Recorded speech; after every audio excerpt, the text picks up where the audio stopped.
first talk about the difference between leading, managing, and coaching. So these three things, they go hand in hand, di ba? Lagi yan magkakasama pag nasa isang leadership role ka. But I would just like to get an idea of how you define leading versus managing versus coaching. Let's start with Sir Dennis naman. Ano Ayan. po? Para sa'yo, Sir Dennis, how do you define, ano ibig sabihin sa'yo ng leading versus managing and coaching? Anong pagkakaiba ng tatlong yan? Ang leading kasi, ikaw yung dun sa mismong buong team, ikaw yung magmamonitor ng, ikaw yung tawag dito. Kung paano nila gagawin yung project, ikaw yung magli-lead sa kanila. Paano mo sila dadalhin dun sa isang objective na para matupad yung mga objective na yun. Tapos yung managing naman, iba kasi management sa leading. So managing as a whole, yung may na-manage kasama yung team leader, team member. Managing the whole office, parang ganun. Okay. What about coaching? Coaching yun yung pagtuturo sa mga member. Kung paano yung i-approach nila yung isang project, isang bagong project, paano nila gagawin. Pwedeng micromanagement yung isa-isa yung isang tao kung hindi niya masyadong paintindihan. Alright. What about you, Sir Mau? Okay, anong ibig? Leading means kung nililid ko sila, kailangan alam ko yung gagawin. So, first thing most is alamin ko kung ano yung kabuuan ng project, ano yung mga kailangan. And then from that, ma-gather ko yung mga kailangan, then I can lead them and then tell them what to do. So, yun sa akin. Ako muna mismo sa sarili ko, alamin ko muna.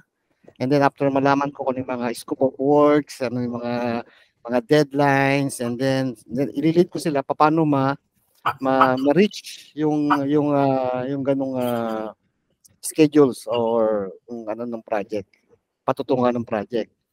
And then managing, so I think yung managing naman is see to it na yung mga tao ko, alam ko kung ano yung mga kapabilidad nila, kung ano ang dapat kong maibigay na sa kanila na magagawa nila ng maayos.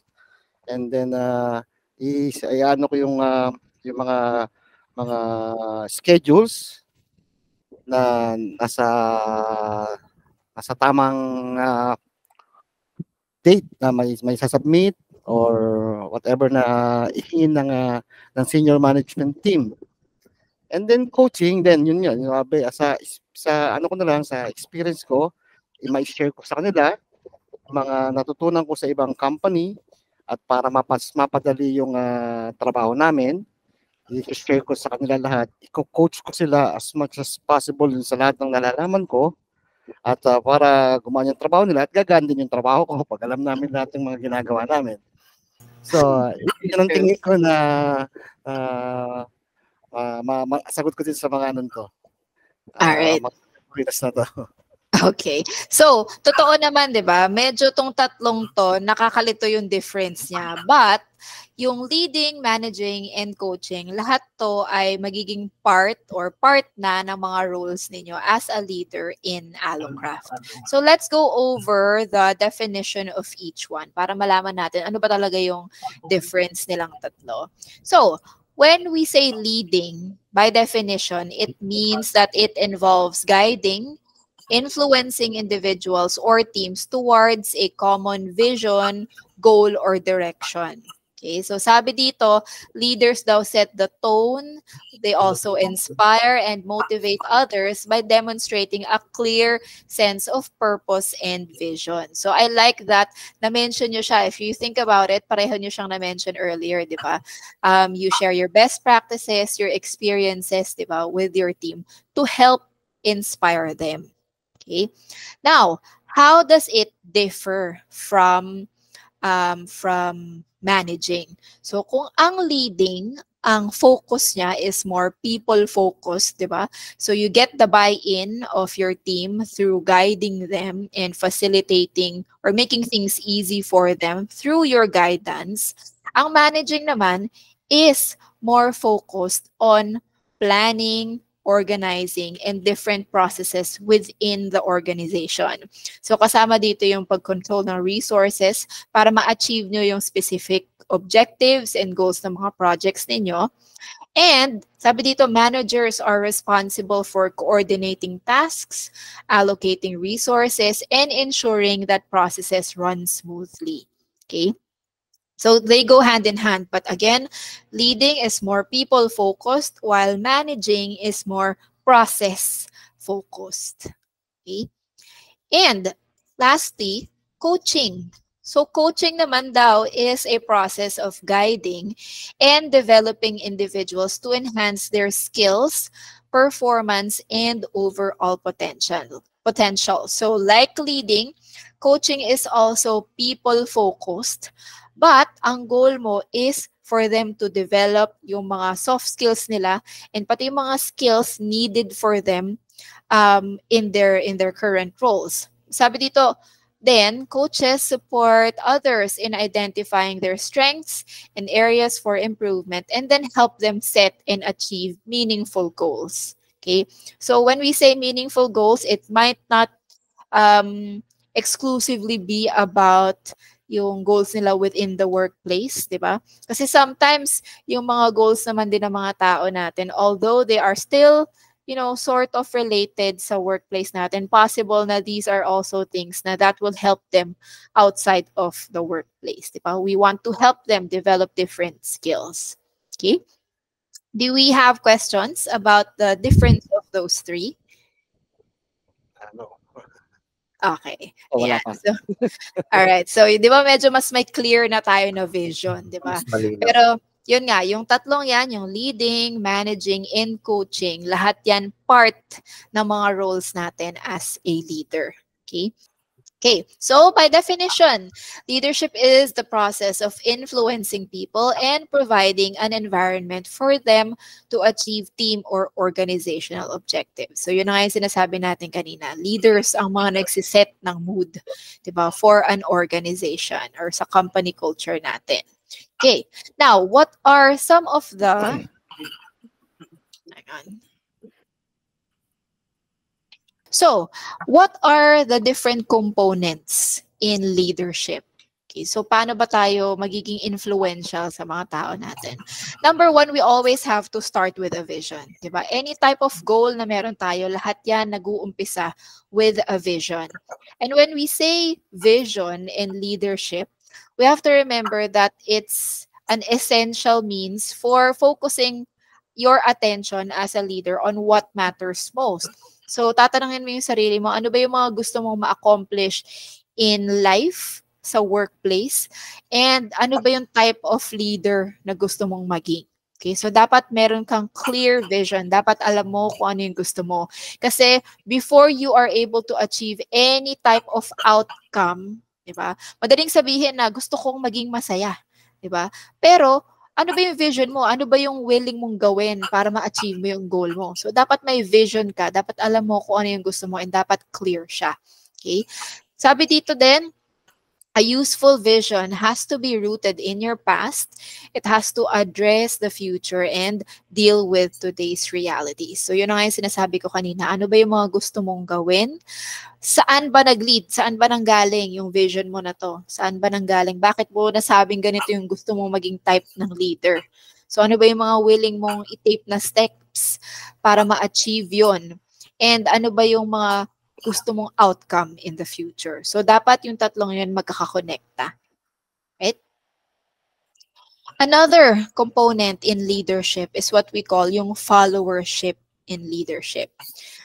So here, ang definition niya, it doesn't mean daw following directions or blindly accepting everything that a leader says. Okay, so as good leaders or as great leaders, you want a good followership that is characterized by active participation in the pursuit of organizational goals, and in many cases, it means working independently and your employees being accountable for their own actions and also taking ownership of necessary tasks.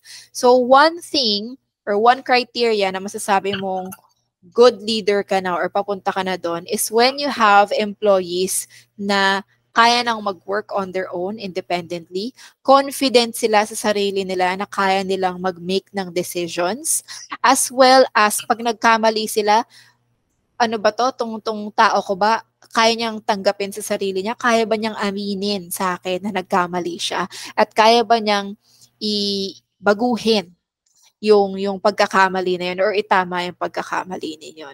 So kapag may mga ganun ka na employees or followership, sabi nga dito, in leadership, it means that you are already on the road or you are already a good leader. So if you think about it, medyo marerelate mo siya dun sa mga different religions, di ba? Kasi yun naman talagang mga religious leaders, they are very influential, di ba? Very impactful sila on how they speak pa lang. So they create really amazing followership. Okay? And lastly, ang isang component, again, in leadership is influence. So ito, nabanggit na natin siya, di ba, ng ilang beses. Kahit na konti pa lang naman talaga yung pinag-uusapan natin. But when we say influence in leadership, this means the ability to motivate and inspire others to take action. So sabi dito, it's the distinguishing factor daw between a leader and manager. So bakit natin nasabi? Kasi yung mga leaders, 'di ba, kahit hindi natin i-remind ng paulit-ulit yung mga tao natin na ito yung project natin, ito yung deadline natin. Kailangan natin maging magaling para sa project na to, para maging mag-top yung department natin.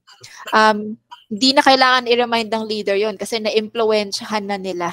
Okay, in the beginning pa lang yung mga employees nila. Whereas, yung mga managers, kailangan pa na paulit-ulit, kailangan pang mag-check palagi kung natatapos ba yung task. Kailangan pa paulit-ulit na i-remind na, ito yung mga kailangan nating task.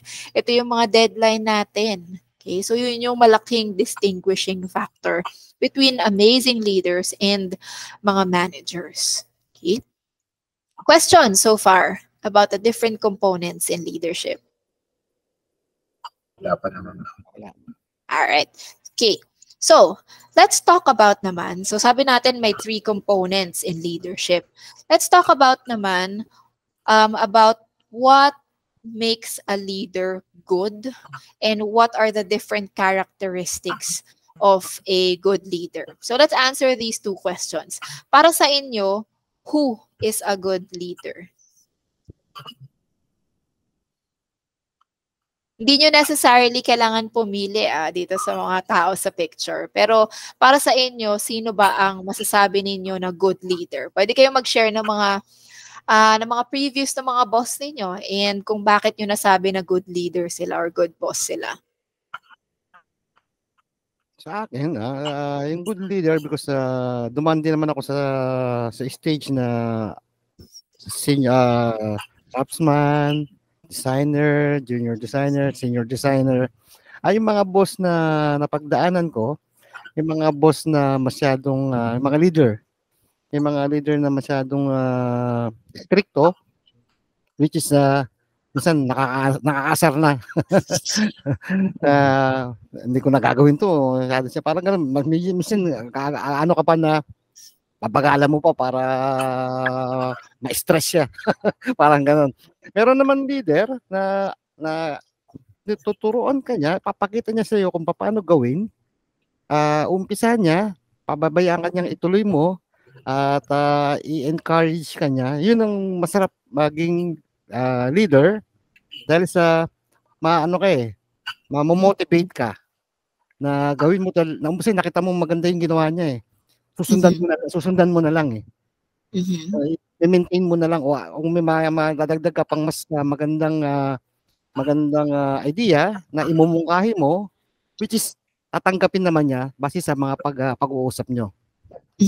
Yun ang ano ko dyan sa good leader tsaka sa hindi ko gustong leader.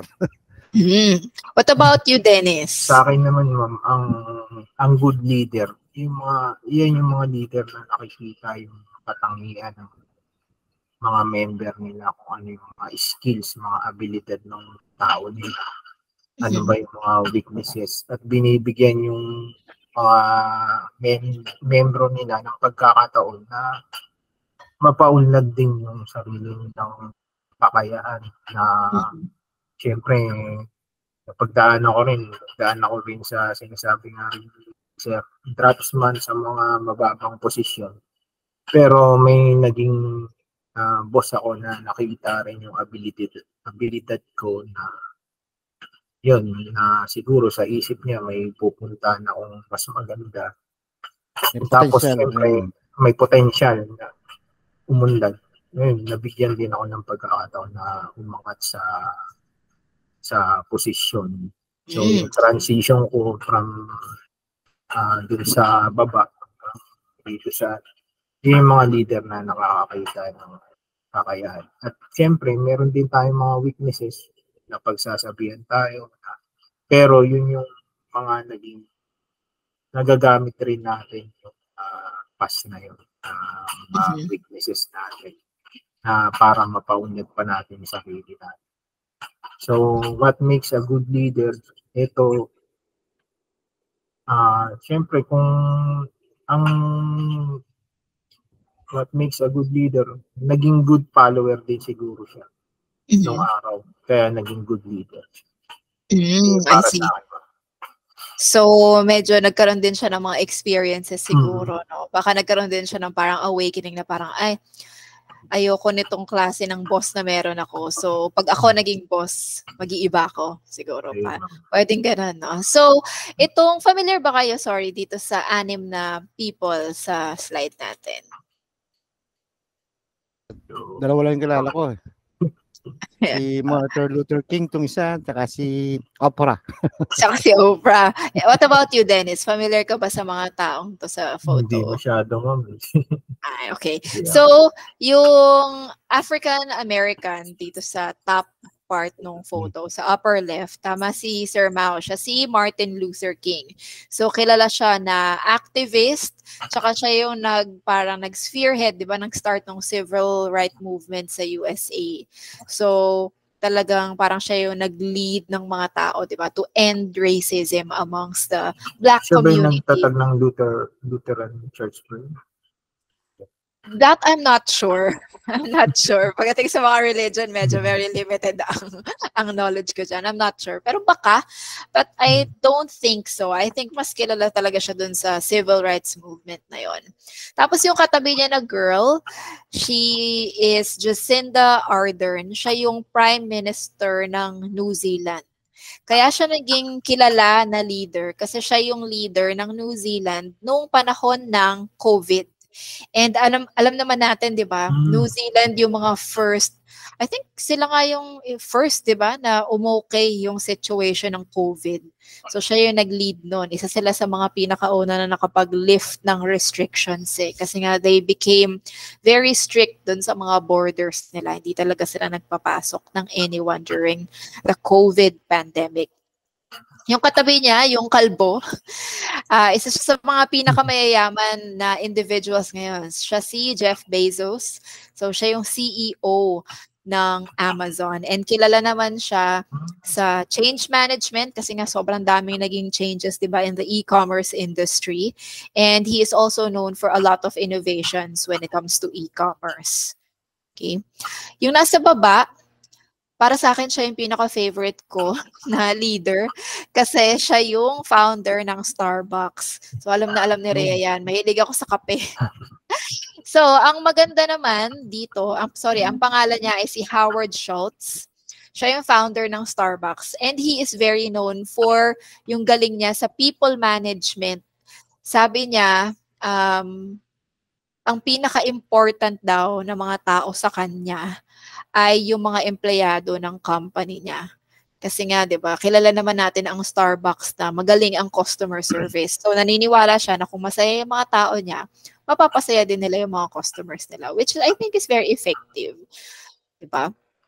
So yon, yung katabi niya si Oprah Winfrey, sabi nga ni Sir Mao, siya naman kilala sa influence niya, 'di ba? In the entertainment industry, pati yung brand management. And yung huling individual is Richard Branson. So siya naman yung founder ng Virgin Company. So yung mga airlines, Virgin Australia, Virgin Atlantic, siya yon. Kaya naman siya kilala or sikat na leader also because of people management, just like Howard Schultz.